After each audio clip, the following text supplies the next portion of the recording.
할렐루야. 하나님의 크신 사랑이 이 아침에 우리 가운데 가득한 줄 믿습니다. 오늘 우리는 에스라 1장 1절로 4절의 본문을 통하여 하나님은 실수하지 않으십니다 라는 제목으로 말씀을 함께 나누도록 하겠습니다. 하나님께서 행하시는 일은 크게 두 가지로 볼 수 있습니다. 첫 번째는 창조입니다. 창세기 1장 1절을 보면 태초에 하나님이 천지를 창조하시니라 라고 했습니다. 하나님을 우리는 창조주 하나님이라고 부릅니다. 왜냐하면 성경에서 하나님을 창조주라고 말씀하기 때문입니다. 여러분, 온 우주는 스스로 존재하는 것이 아닙니다. 일부 학자들은 우주의 기원을 놓고 많은 가설을 주장했지만 모두가 인간의 생각일 뿐입니다. 지금도 우주의 존재에 대하여 우연인가 아니면 누군가 설계하여 만든 것인가 라는 토론은 많은 사람들의 관심사가 되는 것은 사실입니다. 그런데 누군가가 만들었다고 주장하는 과학자들이 내놓은 근거가 참으로 신비롭습니다. 플라스마 물리학자인 존 브랜던버그 박사는 달은 우주의 빅뱅으로 만들어지지 않았다라고 주장하고 있습니다. 그 근거로 개기일식을 말했습니다. 달이 태양을 가리는 현상이 바로 개기일식 아닙니까? 지구와 달과 태양이 일직선으로 놓여짐으로 태양이 단 몇 초 동안 달로 인하여 가리워지는 현상입니다. 여러분, 태양의 크기는 달의 400배입니다. 그런데 우연히도 지구와 태양의 거리는 지구와 달의 거리의 400배라는 것입니다. 그래서 지구에서 바라볼 때 태양과 달의 크기가 정확히 일치함으로 말미암아 일식과 월식이 일어나는 것입니다. 달은 정확한 궤도에서 완벽하게 해를 가리게 됩니다. 이것은 우연히 발생할 확률은 제로라고 말하고 있습니다. 신의 기술이라는 책을 기술한 데이비드 칠드러시는 개기일식 사실 자체 하나만으로 우주는 절대 우연으로 만들어진 것이 아니라 그 누군가가 설계하고 창조한 증거라고 했습니다. 일식이 일어나려면 달의 지름은 정확히 3,476km이어야 합니다. 그런데 단 1km도 차이가 나타나지 않았습니다. 이러한 달의 크기를 그 누군가가 설계한 것이라고 말한 것이죠. 그 누군가가 바로 하나님이십니다. 두 번째, 하나님께서 하시는 사역은 섭리입니다. 창조하신 우주를 하나님의 뜻대로 통치하는 것, 즉 다스리는 것입니다. 시편 103편 19절을 보면 여호와께서 그의 보좌를 하늘에 세우시고 그의 왕권으로 만유를 다스리시도다. 아멘. 창조하시고 방치하지 않으십니다. 지금도 어제도 오늘도 미래도 하나님께서 하나님의 뜻대로 온 우주는 운행되어지고 또한 운행되어질 것입니다. 하나님께서는 하나님의 존재를 온 땅에 알리시기 위하여 특별한 방법을 채택하셨습니다. 구약에서 보면 그것은 이스라엘 택하셔서 하나님의 백성을 삼으신 것입니다. 아브람과 언약을 세우시고 시간이 흘러 이스라엘은 장성한 민족을 이루게 되었습니다. 하지만 그들이 처한 상황은 애굽의 노예였습니다. 하나님께서는 하나님의 전적인 능력으로 이스라엘을 출애굽, 즉 애굽으로부터 자유를 허락하셨습니다. 이스라엘의 출애굽 사건은 온 세상을 다스리시는 하나님의 전적 주권을 보여주는 것입니다. 제가 왜 이러한 설명을 드리는 것은 다른 게 아닙니다. 오늘 우리가 읽은 에스라서는 제2의 출애굽이라고 부르기 때문입니다. 에스라서는 출바벨론입니다. 에스라서를 읽다 보면 이스라엘이 크신 돌봄을 받고 있다는 것을 느끼게 됩니다. 인간적으로 결코 이루어질 수 없는 일이 이루어졌죠. 국가의 정책이 변화됩니다. 어떻게 설명할 수 있을까요? 하나님의 특별한 섭리라는 것, 하나님의 특별한 다스림이라는 것을 말하고 있습니다. 출애굽은 바로 왕을 다스렸습니다. 출바벨론은 고레스 왕을 다스렸습니다. 출애굽의 목적과 출바벨론의 목적은 동일합니다. 하나님을 예배하는 것입니다. 출애굽 9장 1절을 보면 여호와께서 모세에게 이르시되 바로에게 들어가서 그에게 이르라 히브리 사람의 하나님 여호와께서 말씀하시기를 내 백성을 보내라 그들이 나를 섬길 것이니라. 온전히 하나님을 섬겨진 이스라엘은 틈만 나면 하나님을 거역하고 이방 나라의 우상을 섬기게 되었습니다. 하나님은 범죄한 당신의 백성들을 심판하셨습니다. 그 결과 이방 땅에 포로로 잡혀가게 되었습니다. 하지만 에레미야 선지자를 통하여 70년 후에 다시 그들을 회복시킬 것을 말씀하셨습니다. 예레미야 25장 11절로 12절을 보면 이 모든 땅이 폐허가 되어 놀랄 일이 될 것이며 이 민족들은 70년 동안 바벨론의 왕을 섬기리라. 여호와의 말씀이니라. 70년이 끝나면 내가 바벨론의 왕과 그의 나라와 갈대인의 땅을 그 죄악으로 말미암아 벌하여 영원히 폐허가 되게 하되라고 말했습니다. 이 말씀대로 하나님은 당신의 백성에 대한 징계 기간이 다 되었을 때 바사왕 고레스를 통하여 이스라엘을 해방시켰습니다. 바벨론에서 이스라엘을 고토로 돌아오게 하셨습니다. 그리고요, 그곳에서 성전을 건축하게 하시고 그곳에서 참된 예배를 드리도록 인도하여 주셨습니다. 이 사실이 우리에게 시사하는 것은 무엇입니까? 하나님께서 무엇을 말씀하기를 원하시고 계십니까? 하나님의 약속 성취의 확실성입니다. 하나님은 하나님께서 하신 말씀을 성취하시는 분이십니다. 하나님께서 고레스를 도구로 사용하셨습니다. 이사야서에서 고레스를 목자로 표현했습니다. 이사야 44장 28절을 보면 고레스에 대하여는 이르기를 내 목자라 그가 나의 모든 기쁨을 성취하리라 하며 예루살렘에 대하여는 이르기를 증건되리라 하며 성전에 대하여는 내 기초가 놓여지리라 하는 자니라 라고 말하고 있습니다.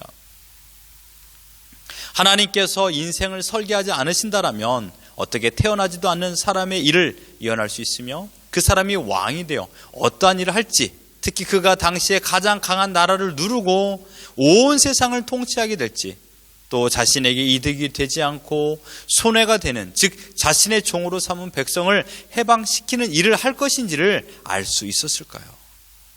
페르시아의 왕으로 고레스가 등장하고 이스라엘 백성이 그 땅으로 돌아오는 것은 결코 우연이 아닙니다. 하나님은 실수하지 않으십니다. 하나님께서는 하나님의 계획과 약속을 실수하시는 분이 아니십니다. 이것은 세계 역사를 주관하시는 하나님의 통치인 줄 믿습니다. 이것은 하나님의 진지함과 전능하심과 하나님의 능력, 하나님의 전적 주권이 하나님께 있음을 나타내는 하나님의 존재를 증명하는 예언이라는 사실입니다. 또한 고레스가 어떠한 일을 합니까? 당시 그 상황에서나 현재 정세에서도 이해할 수 없는 일을 하게 됩니다. 고레스가 세운 정책은 유화적인 신민 정책이었습니다. 말 그대로 모든 포로된 백성, 즉 식민지 나라 사람들을 해방시켜 준 것입니다. 각자의 나라로 돌아가겠습니다. 조상들이 살았던 나라로 돌아가겠습니다. 그리고 그들의 신을 섬길 수 있도록 허락하였습니다. 이 칙령은 모든 식민 국가를 대상으로 한 것입니다. 나라의 흥망성쇠가 결정될 수 있는 결정입니다. 정치적 쿠데타가 일어날 수 있는 정책입니다. 또 다른 나라가 침범할 수 있는 정책이었습니다. 그러나 이 정책은 철저하게 역사의 주관자 되시는 하나님의 강권적인 섭리인 줄 믿습니다. 하나님은 일찍이 고레스를 통하여 이스라엘을 회복시킬 것을 예언하였습니다. 다시 한번 이사야 44장 28절을 보겠습니다. 고레스에 대하여는 이르기를 내 목자라 그가 나의 모든 기쁨을 성취하리라 하며 예루살렘에 대하여는 이르기를 증건되리라 하며 성전에 대하여는 내 기초가 놓여지리라 하는 자니라. 여러분, 이사야가 했던 이 말씀이 몇 달 후에 일어난 것이 아닙니다. 이 말씀을 하고 나서 무려 160년 후에 고레스 왕이 등장합니다. 160년 전에 이스라엘을 통하여 정확한 이름과 그가 할 일을 예언하였습니다. 이것이 어찌 우연입니까? 아닙니다. 이것은 하나님께서 설계하신 것입니다. 위대하시고 전능하시며 신실하신 하나님께서 설계하셨다라는 사실입니다. 사랑하는 성도 여러분, 에스라서는 성전 건축을 통하여 예배의 회복뿐만 아니라 하나님께서 이 세상 모든 역사의 진정한 주관자 되심을 증거하고 있습니다. 주님도 우리에게 이렇게 말씀하셨습니다. 마태복음 10장 29절에 참새 2마리가 한 아사리온에 팔리는 것이 아니냐. 그러나 너희 아버지께서 허락지 아니하시면 그 하나라도 땅에 떨어지지 아니하리라. 아멘입니다. 이 모든 것이 하나님의 주권에 달려있다는 말입니다. 한낱 미물도 참새도 하나님의 통치 아래 있습니다. 모든 것이 하나님의 뜻과 목적 그리고 하나님의 계획 아래 진행됩니다. 에스라에서 우리는 이러한 하나님의 통치를 보게 되는 것입니다. 이 시대도 마찬가지입니다. 지금도 여러분이 이 자리에 계신 것은 철저한 하나님의 계획 아래 우리가 거하고 있는 줄 믿습니다. 나의 능력과 나의 힘으로 또는 내가 부족하고 연약하여 지금의 상황에 이른 것이 아닙니다. 이 사실을 인식하며 살아가는 것이 살아도 주를 위하여 죽어도 주의 영광을 위하여 사는 것입니다. 먹고 마시는 모든 것이 오직 하나님의 영광을 위한 것이라고 고백할 수 있습니다. 어떻게 해요? 하나님께서 허락한 자리라는 것을 믿기 때문입니다. 여러분 기억하십시오. 지금 하나님께서 허락하여 주셨기 때문에 이 자리에 있는 줄 믿습니다. 이 사실을 고백하는 것이 하나님께 영광 올리는 것입니다. 자, 에스라 말씀을 보면요, 1차 포로 귀환한 자들에게 보여진 땅은 어떠한 상황입니까? 눈물 나는 현실이었습니다. 하나님의 영광으로 찬란한 성전은 날 짐승들이 살던 곳으로 바뀌었습니다. 진정한 주인 되신 하나님께서 거하지 않는 그곳은 이제 세상에서 큰 소리 내는 사람이나 동물이 주인이 되어버린 것이죠. 가장 영광스러운 자리가 타락하면 가장 추악한 곳이 됩니다. 여러분의 마음이 하나님의 영광으로 가득 차지 않는다면 가장 추악한 곳이 된다는 얘기입니다. 가장 거룩한 곳이 타락하면 가장 악한 곳이 됩니다. 지난주에도 거룩을 사수하라고 말씀드렸습니다. 우리의 믿음이 타락하면, 우리의 거룩이 부패하면요, 모든 사람들의 손가락질과 조롱을 받게 됩니다. 하나님께 영광을 올리지 못하는 삶이 되는 것이죠. 이 땅에 살고 있는 신자가 받는 가장 큰 징계가 무엇일까요? 가난입니까? 육신의 아픔입니까? 아닙니다. 수모입니다. 수치입니다. 자신의 잘못이 온 천하에 드러나는 것입니다. 고개를 들고 다닐 수가 없습니다. 요즘은 인터넷이 발달되어 어제의 실수를 아치면 모든 사람이 알게 됩니다. 숨길 수가 없는 시대에 살고 있다는 이야기죠. 그런데 신자가 하지 말아야 될 행동을 지속적으로 하게 되면요, 어떻게 될까요? 끝내 모든 사람이 알게 된다는 것입니다. 수치를 당하게 됩니다. 멈춰야 됩니다. 바라옵기는 여러분의 생각이나 행동이 하나님 보시기에 악하고 악하다면 그 삶을 멈춰야 됩니다. 더 이상 범죄를 하지 말아야 된다는 것이죠. 지속적인 죄를 범할 때 하나님은 최종적으로 더 이상 그 일을 하지 못하도록 모든 사람들이 알 수 있게 하십니다. 수치스러움의 형벌은 너무도 가혹합니다. 자칭 선민이라고 말하는 이스라엘 백성은 하나님을 거역하고 우상을 숭배하는 악행을 멈추지 않았습니다. 하나님께서는 선지자들을 통하여 경고의 메시지를 주셨고 이방 나라들을 징계의 채찍으로 사용하셔서 우상 숭배의 자리에서 하나님께 돌아오도록 이끄셨지만 귀가 어둡고 눈이 어두운 이스라엘은 끝까지 돌아오지 않았습니다. 하나님께서는 이스라엘을 이방 원수의 나라에 넘기게 되었고 그로 인하여 열방에게 수치를 당하게 되었습니다. 그리고 수치의 기간 70년이 다 차고 나서 바벨론 포로 생활 속에서 하나님의 진심을 깨달은 자들을 고향 땅으로 보내셨습니다. 이들을 포로에서 귀환하게 하신 목적은 하나님의 영광된 성전을 재건하는 것이었습니다. 포로에서 돌아와 인간의 방법으로 건축을 시작하지 않았습니다. 하나님께서 명하신 말씀으로 하나씩 준비하였습니다. 무려 2년 이상 준비가 되었을 때 성전 건축이 시작되었습니다. 사로잡혔다가 예루살렘에 돌아온 자들, 제사장, 레위 지파, 일반 백성, 즉 온 백성이 자발적으로 성전 건축에 참여하였습니다. 하나님의 전적 도우심으로 성전의 기초를 쌓았을 때 두 가지의 눈물이 가득했습니다. 한 가지는 기쁨의 눈물이었습니다. 우리에게 다시금 회복을 허락하여 주신 하나님의 은혜로 인한 기쁨의 눈물이었고, 또 한 가지는 안타까움의 눈물이었습니다. 감격과 기쁨의 눈물이 마르기도 전에 이스라엘은 또 다른 어려움을 만나게 됩니다. 에스라 4장에 보면 이스라엘을 대적하는 무리들의 방해 공작으로 인하여 예루살렘 성전 및 성벽 재건이 중단되는 불행한 사건이 발생합니다. 4장 5절을 보면 바사왕 고레스의 시대부터 바사왕 다리오가 즉위할 때까지라고 했습니다. 고레스 다음으로 왕에 오른 아닥사스다에게 유다의 대적자들이 성전 건축을 중지시켜달라고 청원하였고 이 청원이 통과가 됩니다. 4장 23절과 24절을 보면요, 아닥사스다 왕의 조서 초본이 르훔과 서기관 심세와 그의 동료 앞에서 낭독되매 그들이 예루살렘으로 급히 가서 유다 사람들을 보고 권력으로 억지하여 그 공사를 그치게 하니 이에 예루살렘에서 하나님의 성전 공사가 바사왕 다리오 제2년까지 중단되니라.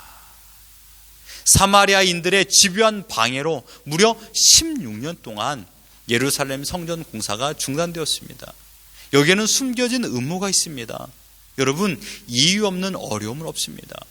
이스라엘의 성전 공사의 어려움은요, 방해하는 자들, 그것은 사마리아 사람이었습니다. 그러나 그 배후에 누가 있었을까요? 하나님을 대적하는 사단이 있었습니다. 약속의 땅 가나안에서 선민 공동체가 회복되는 것을 막기 위한 사단의 괴계였습니다. 선민 공동체의 신앙 구심점, 즉 하나님을 찬양하고 예배하는 성전 재건을 막았던 것입니다. 4장 2절에 사로잡혔던 자들, 이들은 사마리아 자신들이었습니다. 그들이 이 성전 건축에 참여하겠다라고 선언했죠. 그것은 선의를 가장한 음모, 즉 거룩을 훼손하려는 작정이었습니다.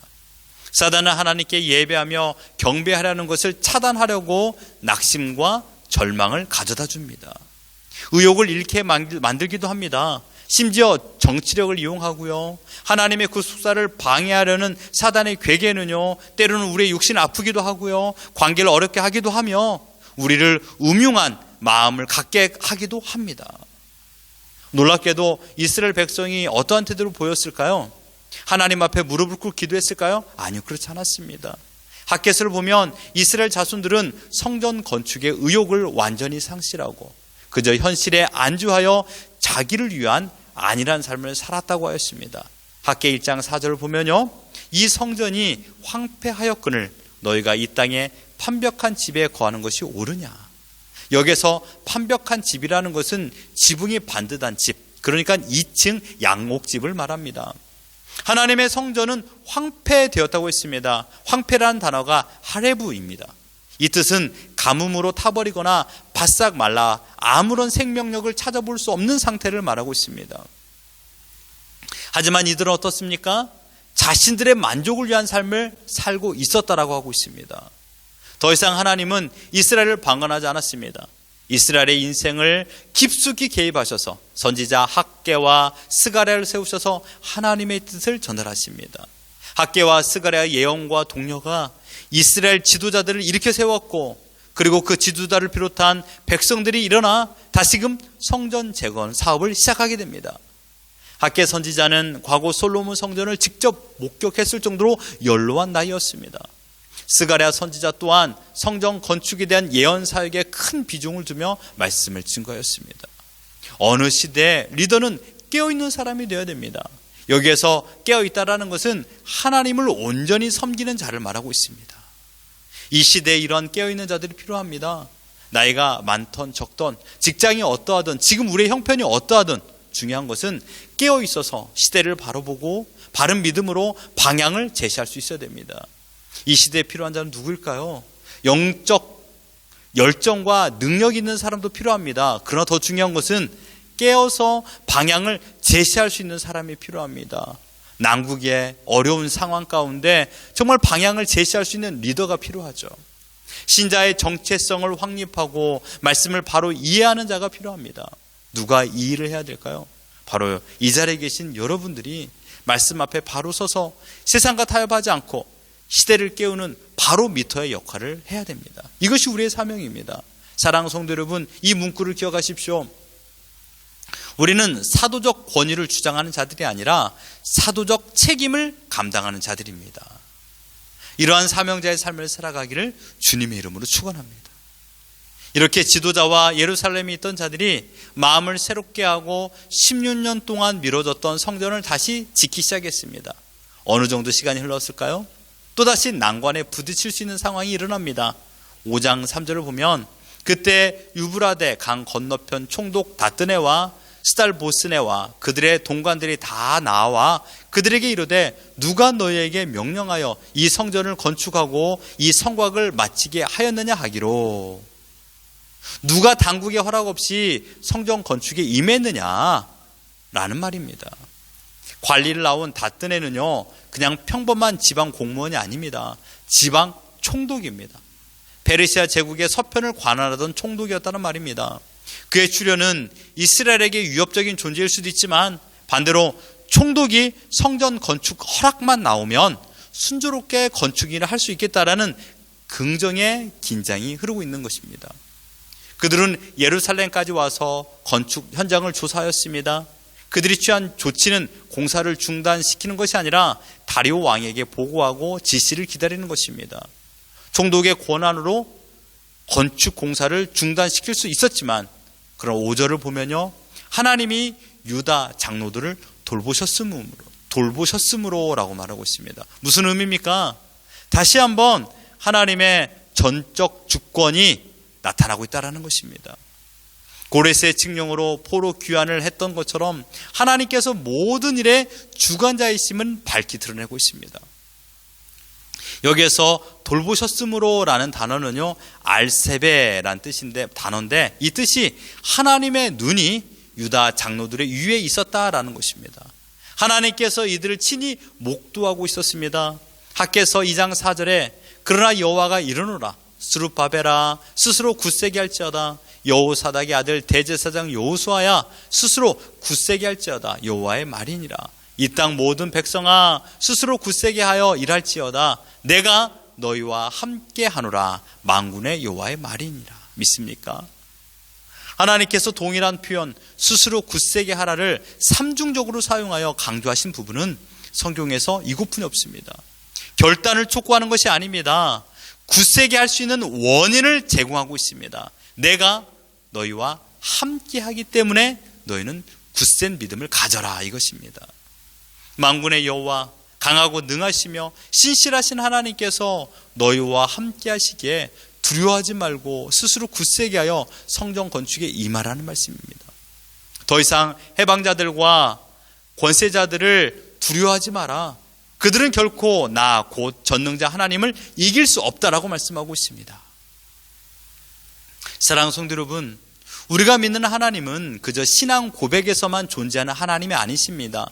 전능하사 전지를 만드신 하나님은 지금도 살아계신 줄 믿습니다. 하나님의 전적 주권을 신뢰하십시오. 그러므로 우리는 고엔 스톤만 잘하면 됩니다. 하나님께서 명하신 대로, 하나님께서 허락해 주신 대로 사는 것입니다. 내가 생각하기에 실패처럼 보이고 실수처럼 보이지만 그러나 그 실패와 실수조차도 하나님께서 모든 걸 주관하고 계신다는 사실입니다. 가나안 정복 전쟁 앞에 두려움에 떨고 있었던 여호수아에게 두려워 말라라고 말씀하셨습니다. 내가 너와 함께하기 때문에 두려워하지 말라라고 하셨습니다. 성경에 등장했던 많은 사건들은요, 언제나 두려움 앞에서 떨고 있는 장면으로 시작되는 경우가 많습니다. 그러나 결과는 어떠합니까? 두려움을 이김으로 인하여 하나님을 신뢰하는 기승전결로 마치게 되었습니다. 사단은 우리에게 지속적으로 하나님을 믿지 못하고 신뢰하지 못하도록 두려움을 줍니다. 아닙니다. 하나님은 신앙 고백 속에 갇히는 하나님이 아니십니다. 지금 우리와 함께 하신 하나님이십니다.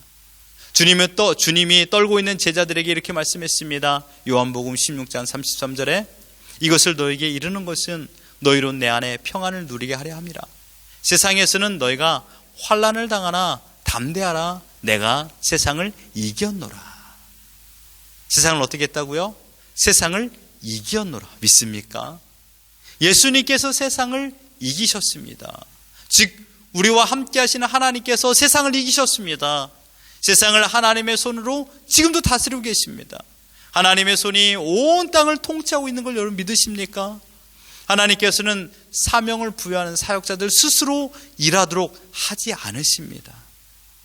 그 사역자들과 함께 하십니다. 함께 하신다라는 것은 하나님께서 그들을 안전하게 살아갈 수 있도록 지키시며 도우시고 보호하고 있다는 것을 의미합니다. 만군의 여호와 하나님께서 함께 하신 사람에게 두려울 것이 무엇이며 낙심되게 할 일이 무엇이겠습니까? 만군의 하나님이 함께 하신 사람은 아무도 해할 수 없고 능치 못할 일도 없는 줄 믿습니다. 하나님께서는 지금 우리와 함께 하셔서 우리의 사명을 성실히 그리고 담대하게 하나님께서 이루어 가십니다. 아침에 태양이 뜨고요, 저녁에 태양이 집니다. 365일 매번 동일합니다. 하나님의 섭리 가운데 있기 때문입니다. 지금 우리가 하나님의 섭리의 손에 있는 줄 믿습니다. 말씀을 결론 짓겠습니다. 사랑하는 성도 여러분, 우리가 주님을 따라 걸어가다 보면 대적들의 회방을 만나게 됩니다. 사단은 우리가 하나님의 일을 편하게 하도록 결코 내버려 두지 않습니다. 사단은 수단과 방법을 가리지 않고 우리를 막고 위협하며 두렵게 합니다. 때로는 권력에 의한 박해가 따르기도 하고요, 더 나아가 육신의 아픔과 또한 괴로움과 물질의 어려움을 가져다 줘 하나님을 떠나게끔 하기도 합니다. 그러나 사단은 우리의 앞길을 결코 막을 수가 없습니다. 그 이유는 하나님께서 우리와 함께 하시기 때문입니다. 예수 그리스도께서 말씀으로 이 땅에 오셔서 임마누엘, 우리와 함께하고 있기 때문입니다. 보혜사 성령님께서는 파라클레토스, 내 옆에 계시는 분이십니다. 지금 우리에게 필요한 것은 하나님의 절대 주권을 믿고 순종하는 것입니다. 믿음대로 순종하는 것입니다. 믿음대로 순종하는 것.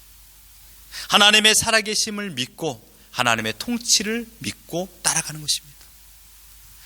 행동으로 옮기셔야 됩니다. 우리의 믿음을 행동으로 표현할 때 능력이 됩니다. 마귀는 우리가 담대한 믿음으로 나아가 대적하면 우리를 피할 수밖에 없습니다. 여러분, 마귀는 강합니다. 그러나 하나님은 더 강하신 분인 줄 믿습니다. 이사야 41장 10절, 두려워 말라, 내가 너와 함께함이니라. 놀라지 말라, 나는 내 하나님이 됨이니라. 내가 너를 굳세게 하리라. 참으로 너를 도와주리라. 참으로 나의 의로운 오른손으로 너를 붙들리라. 여러분, 이 말씀 믿습니까? 성도 여러분, 하나님의 일은 사람이 하는 것 같지만 사실은 하나님께서 사람을 통해 일하십니다. 사람은 단지 하나님의 도구로 사용될 뿐입니다. 그러므로 우리가 하나님의 뜻에 순종하기만 하면 하나님은 그 일을 성취하십니다. 우리에게 힘이 없고 능력이 없어도 하나님은 그 일을 능히 이루어 가십니다. 아무리 대적의 방해가 있어도 우리가 하나님의 뜻에 순종만 하기만 하면 대적은 우리의 앞길을 막을 수 없습니다. 하나님은 실수하는 분이 아니십니다. 그러므로 지금 우리의 삶이 내가 보기에 실수처럼 실패처럼 보일 수는 있으나 그러나 그렇지 않습니다. 인생은 현재의 삶으로 모든 것을 답할 수가 없습니다. 지난날 우리가 걸어온 삶을 생각해 보십시오. 그때 왜 내가 그런 결정을 했을까? 내가 왜 그 사람을 만났을까? 왜 그러한 일을 했을까? 라는 후회와 또한 좋은 결정을 했다라고 생각되는 일들이 있지 않습니까? 하지만 그 결정을 통하여 하나님께서 많은 깨달음을 우리에게 허락하여 주셨습니다. 때로는 그 결정으로 인하여 내가 큰 손해를 본 것처럼 느껴지지만 큰 손해로 인하여 내가 살게 되었다는 사실입니다. 물질보다 귀한 생명을 얻었기 때문입니다. 그러므로 여러분은 하나님의 뜻에 순종하는 믿음을 가지십시오. 여러분의 처지와 관계없이 하나님의 뜻에 따라 살아간다면 지금 하나님을 가장 잘 믿고 있는 분인 줄 믿습니다.